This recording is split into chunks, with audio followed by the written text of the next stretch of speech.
Welcome to our Where's the Beef video series. I'm Tiffany Lashmet, Extension Agricultural Law Specialist with Texas A&M AgriLife Extension. We're excited to bring you this series of videos related to direct beef sales. Funding for this project was provided by the Southern Risk Management Education Center. As part of that funding, we really would appreciate you taking the time to fill out our evaluation. We'll have a link to the evaluation in the notes below. We'll also have a link and a QR code available at the beginning, middle, and end of each video. In order to fill out our grant reports and complete our grant funding, we really need results from these evaluations. So we are pleading with you, if you watch these videos, please take time to fill out the very quick, very short evaluation. Thank you, and we hope you enjoy our Where's the Beef video series.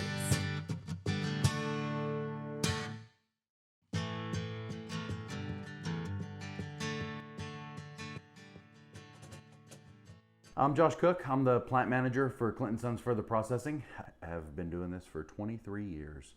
Clint and Sons is a custom processor and further processor in White Deer, Texas.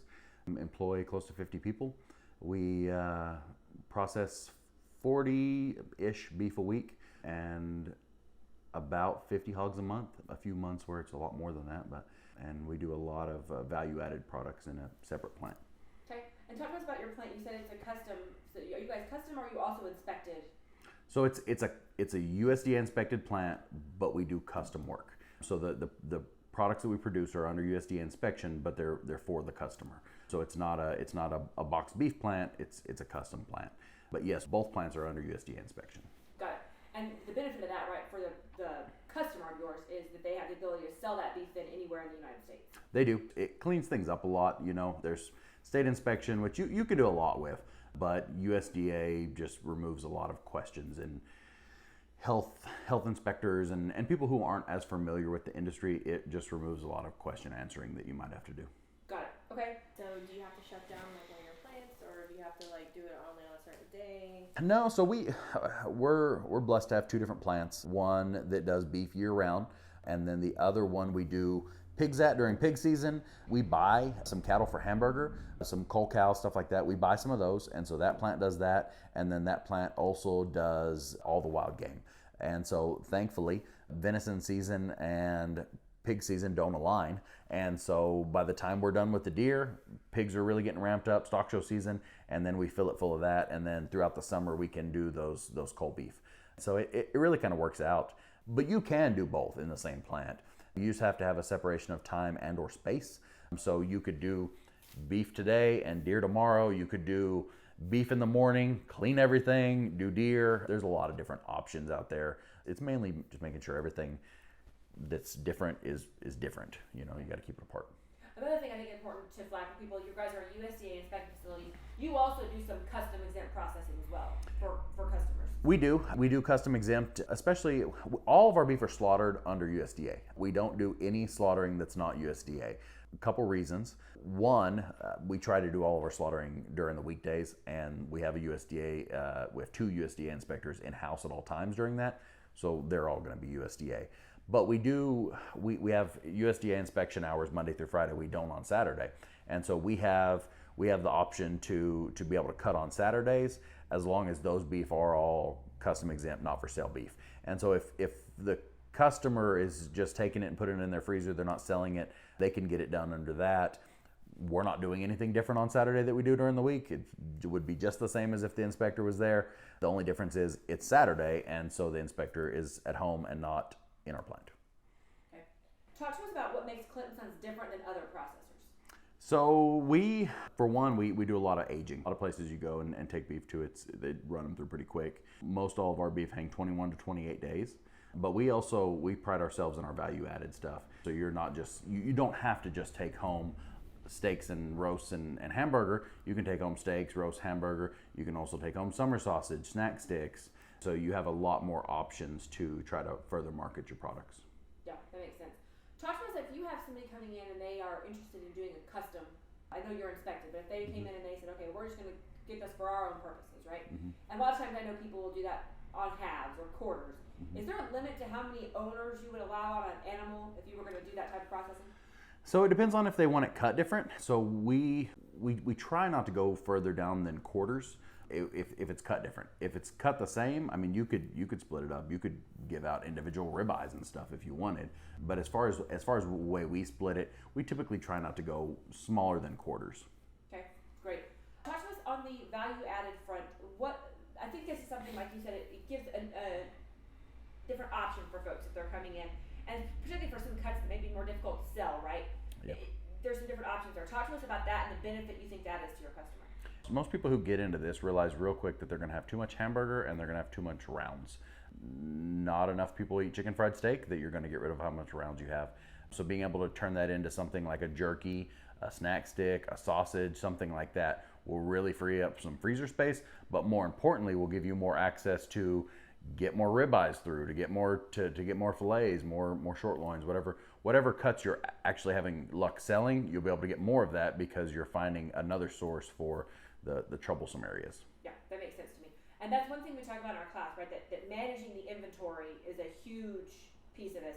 What else have either you guys do or have you seen people do to help move that ground beef and the rounds and things like that? I'm talking to customers who are looking to do this. What I suggest is you set your pricing structure up to where you're making your money on your cuts that sell and you're breaking even on the cuts that don't. It's a hard thing for people to do because they're, well, this is I need to make money on all of it. You do, but you can't make money on any of it if you can't sell it through. And so that's kind of a, if you can let the rounds go at kind of a wholesale cost, the ground beef, move it at a good price where it's a good value for folks, you'll move it and then that'll get you more middle meats. Yeah. I know another thing you guys do that's really unique, maybe completely unique to you guys, is sometimes you will buy those types of cuts that customers have trouble moving and you'll buy them from the customer and use them in like your jerky plan or things like that. That's another option that you offer, right? That's a new program that we're just getting started with, but yeah, offering out to where if you're having trouble moving your rounds, we'll buy those at commodity cost from you, to where again kind of a break even deal on your end, but it allows you to get more of the beef that you are having luck selling, where you're not getting hung with a bunch of stuff that's not moving. Yeah. Okay, so you've mentioned that you've talked to people who are interested in doing this.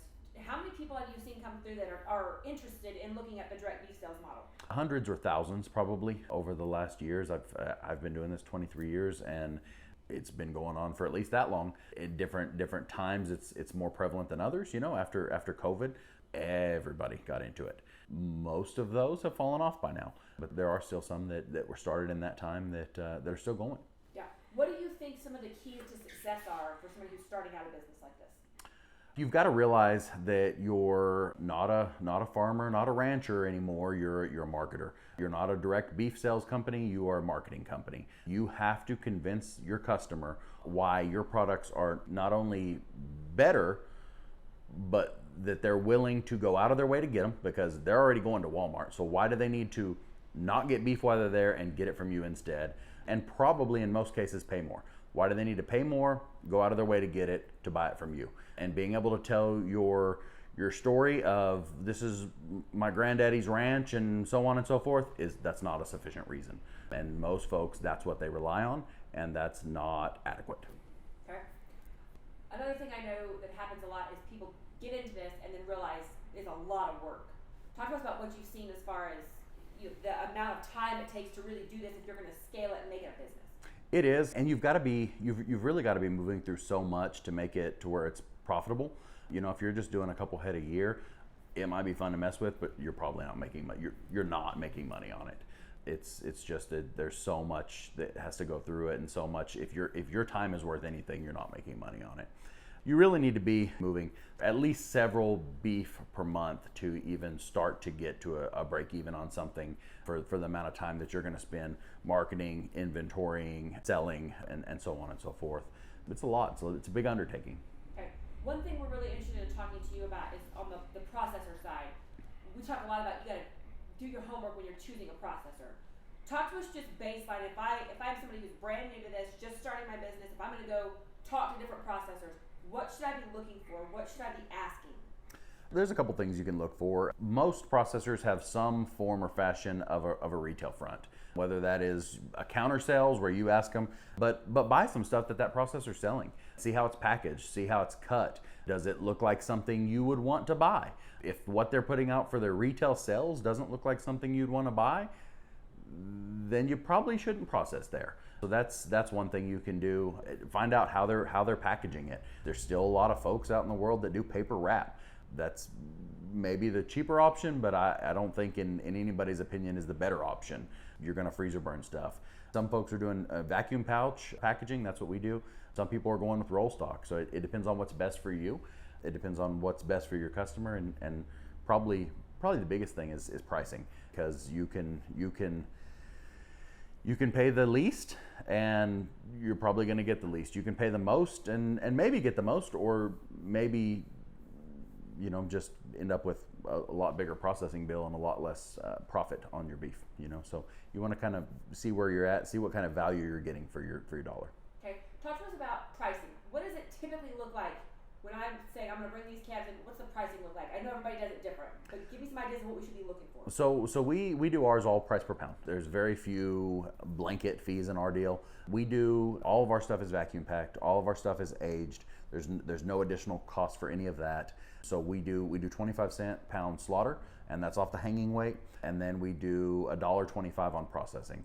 That, like I said, that gets you vacuum packed. It gets you aged. You don't have to worry about any of that. That includes custom labeling to some extent. If you want to go real fancy, there may be some additional cost there, but if you just want to put your ranch's logo on there or something like that, that's included in that cost. And we can help you get all that set up. Okay, so when you're looking at prices, typically, like you said, there's going to be a slaughter fee, there's going to be a processing fee, and it's important to know if we're looking at hanging weight or live weight. That's something you cover. That is, you want to make sure if your prices are based off a hanging weight or live weight. Most folks do it off of a hanging weight, but I have seen slaughter fees based on live weights. We don't do any live weight, but you want to watch that. And you also want to watch for hidden stuff that you're not catching, disposals, boxes, but probably a bigger one is value added costs, because we do a lot of value added products, but you're going to pay more for it. And you want to make sure what you're getting is, and the way you're pricing what you're getting from those value added products is priced to where you're still making money on that. Yeah, like you say, you guys don't charge extra for a specific type of wrap. Aging, I know, is one where some plants do charge. Some places, yeah. Some places charge extra for aging. Some places charge extra for if you want it vacuum packed instead of paper. Some charge extra for splitting. I've seen that a lot. If you want whole beef, it's this. If you want it split in halves, it's this. If you want it split in quarters, it's this. We don't do that unless it's super extravagant. Like, this guy wants all the ribeyes and this one wants the T-bones and something real fancy. I've seen a lot of different fees. I've seen fees for cattle that are over a certain weight. I've seen fees for cattle that are under a certain weight. I've seen fees for cattle with horns. There's some plants that won't take cattle with horns. So there's a lot of stuff you kind of have to calculate in and make sure you understand before you do it, or at least before you do a large scale. You can take one somewhere, get it processed, and try them out before you bring them a load. You want to know what you're getting into. Yeah, I think that's great advice. Talk to us about getting slaughter dates. I know, I'm thinking back to 2020 when people were booking a year out and everything was crazy. Is it still like that now? And what advice would you have for somebody? Again, I feel like this is a key piece of this direct beef sales being successful, is having those dates. Yeah, so we were during 2020, even into 21, we were booked over a year out. Everybody was looking to get something done. All the feed yards were getting hung with stuff, so they were trying to move stuff out. It got way backed up. Two things have happened since then. One, more processors have opened up. There's been several, even in the Panhandle, but across the nation, there's been processors open up since then. Two is a lot of people who in 2020 started their direct sales business have since decided that it was more trouble than it was worth and have quit. So that slowed down quite a bit. We're booked out right now, which this is our busiest time to be pushing out. I think we're pushing out right a month, maybe two right now, which is closer to what we would consider normal. Forever, before 2020, we were pushing out about 3 or 4 weeks. So we're still a little further than we were, but it's getting closer to what would be considered a normal. But that's not everybody. Some people are still booked way out. Some, depending on which part of the country you're in, some people are still booked 6 months, a year out. And so you need to know your local area, what they've got, and then try to try to look at your year and split how many beef are you going to try to do. You've got to try to anticipate some volume.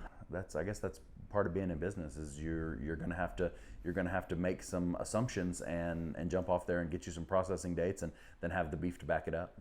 Yeah. How flexible can you be, especially if it's somebody who's like a long-time customer, a consistent customer? Can the plant be pretty flexible with them on dates? We can. If it's somebody that we've done for a long time, we're a lot more likely to try to get somebody worked in. And we do have some cancellations from time to time, and we've got a list of folks that on a moment's notice almost could get something over. A lot of our customers come from a ways away, though. We have a lot of customers from New Mexico. We have a lot of customers from down Midland, and even there's one guy that brings a truckload out of El Paso. We have some customers that are further away that on a day before notice couldn't be here, but we've got enough customers that are close that if we had a cancellation, we can usually get it filled. Okay.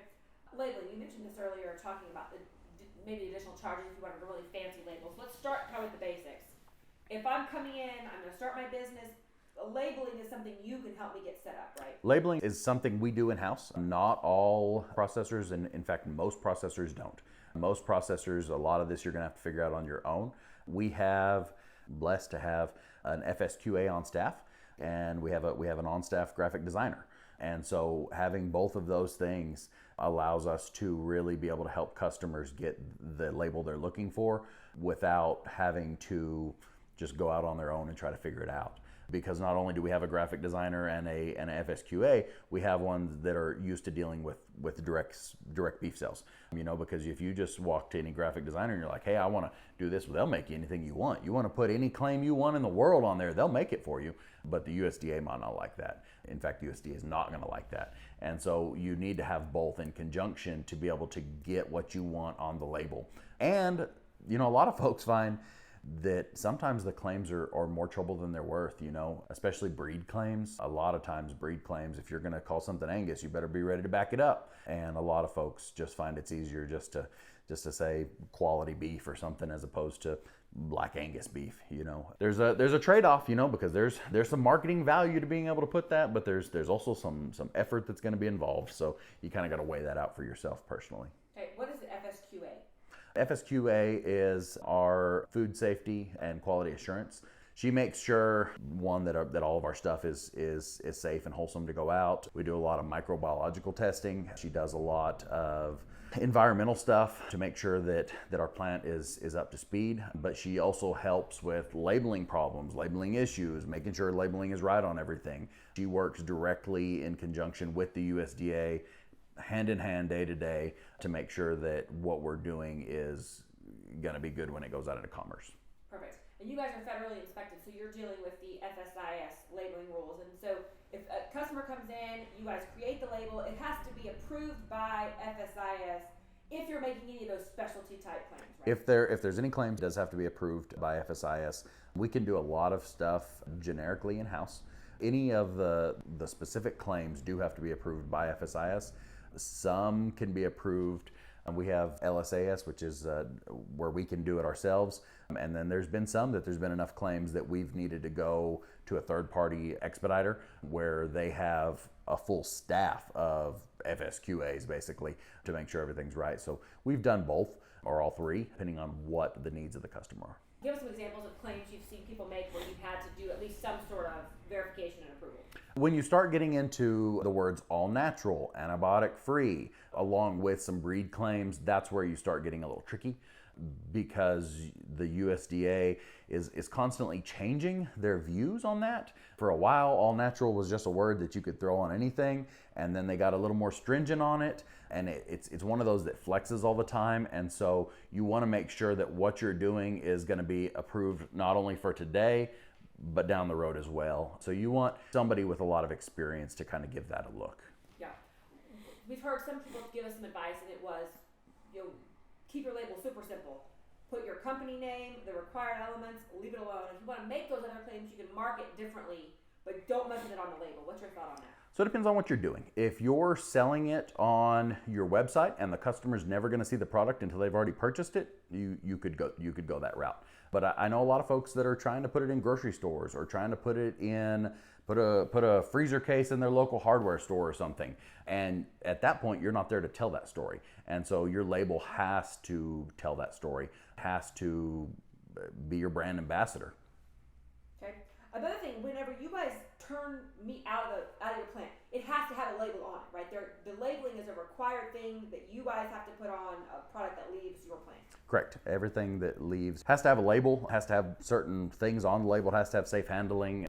There's several things that it has to have, and it may or may not have to have the inspection emblem.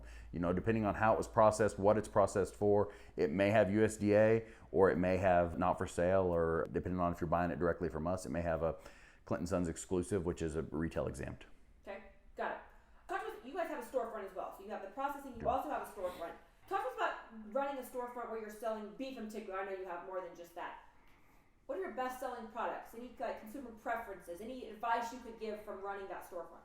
We sell a lot of steaks. Steaks are definitely our number one seller. A lot of times it's the fancier steaks that we sell more of. We have a case that has Wagyu in it. We sell a lot of that. We sell a lot of the big tomahawk ribeyes, you know, stuff that's gonna make for a more special dinner. You know, it's not something that you're gonna eat every night of the week. It's something that you're having a special Saturday dinner or something, you know. We sell a lot of that kind of stuff, but we also we have beef packs and stuff that'll just put some stuff in your freezer. You have a roast, you have a round steak, all that kind of stuff, so that you will have weekday meals ready to go in your freezer. One thing I know you guys do is you have different boxes. Like there's a barbecue box, there's a grilling box. Talk to us about how you decided to do that. Yeah, the variety packs helps some folks out because people can be indecisive. And so giving them a set box with something, whatever in it, a set price kind of helps them get a little variety without having to say, okay, well, I'll take one of those and one of those and one of those. Sometimes it's easier to help people be decisive. Yeah, that makes sense to me. Can people purchase online from your store? We do sell stuff online. 99% of what we sell online is stuff that's shelf stable. So we ship jerky all over the country. We ship snack sticks, dog bones, all that stuff all over the country every day of the week. We do ship frozen beef. A lot of folks think they want to do it until they find out the cost of doing it. I shipped out some custom deer for some folks on Monday, and I shipped a half a beef. I shipped a half a beef from here to Grapevine, and that half a beef, for her to get it shipped there, between buying the boxes, buying the dry ice, and the freight to Grapevine from here, 5-hour drive probably, was $800. And we don't mark it up. I mean, we're getting the processing out of it. We don't mark it up. We just, whatever UPS charges us, whatever the dry ice, whatever the box cost, is what we do. And it's just expensive. You know, a lot of folks see Omaha steaks or something like that and think, oh man, them people must be making it rich. You know, they're not. Those steaks are high because 50 to 70% of that cost is freight. And people don't realize that. A lot of times what you're getting is not any better than what you can get anywhere else. It's just got the freight already built in. Yeah. Okay. Another thing we have heard people talk about is it's shocking how much you need to educate the consumer.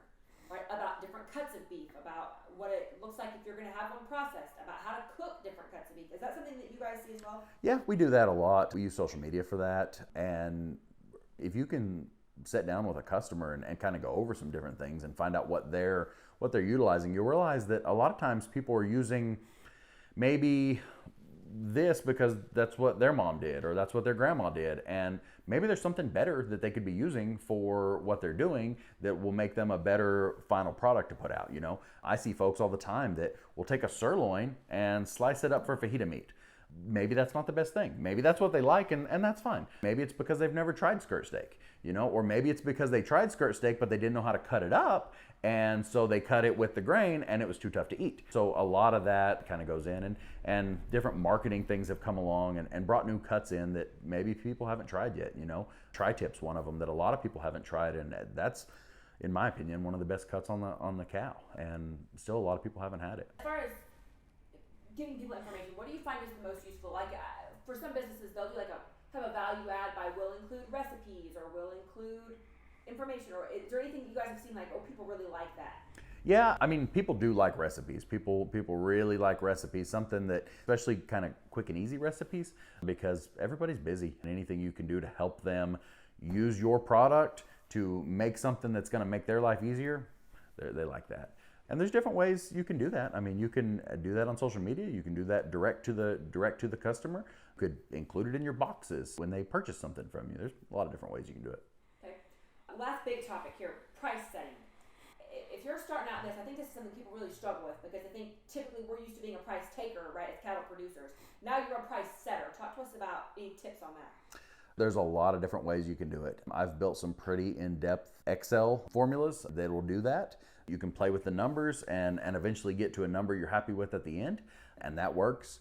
I sat through a lot of meat webinars where they use a tool that Penn State has, and it is pretty in-depth. You have to do everything from the fuel that it took to get the beef to the processor, and then all the processing costs and all that. You put in your final yields and it helps you come up with a cost. It's pretty in-depth, but you need to understand that if you don't go in-depth, you're probably going to have incorrect pricing, and you're probably not going to make money even if you think you are. Okay. What's the number one mistake that you've seen direct beef sales businesses make?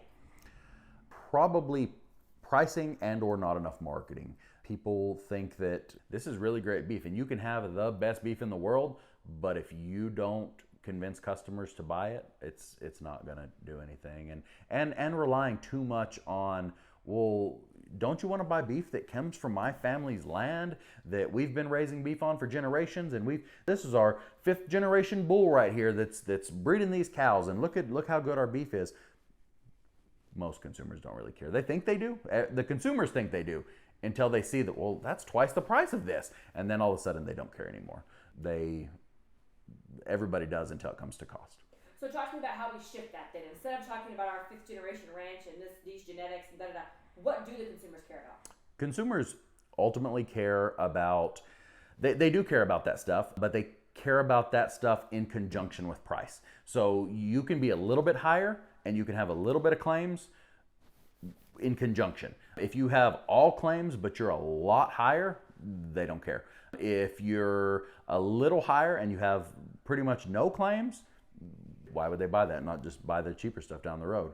So it's kind of a balance. You have to find a balance of telling your story and telling why you're better and working a pricing up that's not ridiculous. You have to know what they're buying currently. Are they buying it from Walmart and United? Are they buying it from Costco? You can't compete on the level of those warehouse clubs, but you need to know what they're paying for it. And you need to know, there's a lot of pricing information that you have to bring in, analyze before setting your price.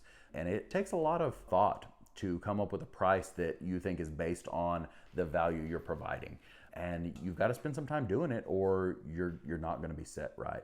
We see a lot of folks that set their prices way too high and end up setting on a bunch of stuff, and eventually now you've got stuff that's getting old in your freezer and you're putting out an inferior product. So you finally do convince somebody to buy it, they're paying more, but they're getting something that's a little titch freezer burnt, and they're not happy. Probably more importantly, just be honest about what you're producing. If you're producing something that is grass-fed and that's really all you've done, and it doesn't really have any marble, just make sure that the customer knows that up front, because it's going to taste different than what they're used to buying. And you can't hide that, because then when they get it, they're going to be surprised, shocked, and probably mad. At no point should your consumer be mad that they purchased your product. You've got to do some education up front. If that's what you're producing, great. There's tons of people that are looking for that, but there's a lot of people that aren't. And so make sure that they understand up front what they're getting. You know, I know a lot of people who are really getting into the grass-fed thing. And then I know some people who are bringing us beef that are grass-fed looking, and that's not what they're advertising it as. And so that puts a bad taste in the world for people trying direct consumer beef.